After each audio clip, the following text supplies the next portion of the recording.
So, Robbie Lawler scrapped from UFC 193. Carlos Condit hopes to keep his spot in the title fight and still get a title fight. And basically what happened is they're saying Robbie Lawler has a thumb injury, so he had the pull from the fight.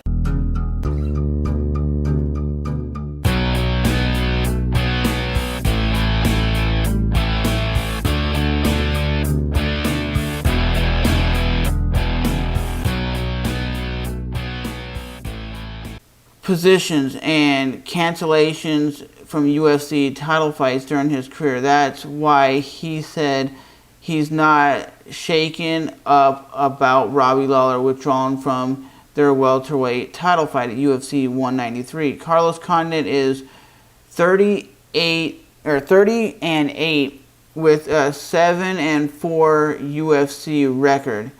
Has challenged for a title fight against GSP, and Robbie Lawler is 26-10 with 11-4 UFC record at 170 pounds, has now dominated.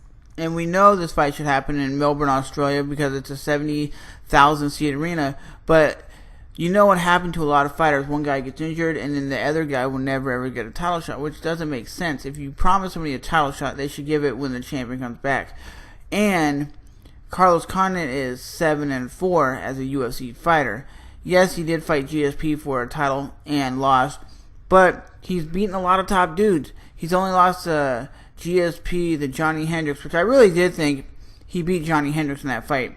And a lot of people question the fight, that him versus Nick Diaz, but he is just a beast, man. And I think when Robbie Lawler comes back, they should make that fight happen. Let me know what you guys think in the comment section about, will this fight ever happen, or will it be one of those other fights that go down in history where the champion never ends up fighting the number one contender, and the number one contender will always be like number 2, number 3, because you always end up fighting somebody else, because the UFC will be like, well, Condit, we still have to have somebody fight at UFC 193, so once your opponent comes back, who'll fight somebody else. I think that's what's going to happen, but Carlos, that dude's still a beast.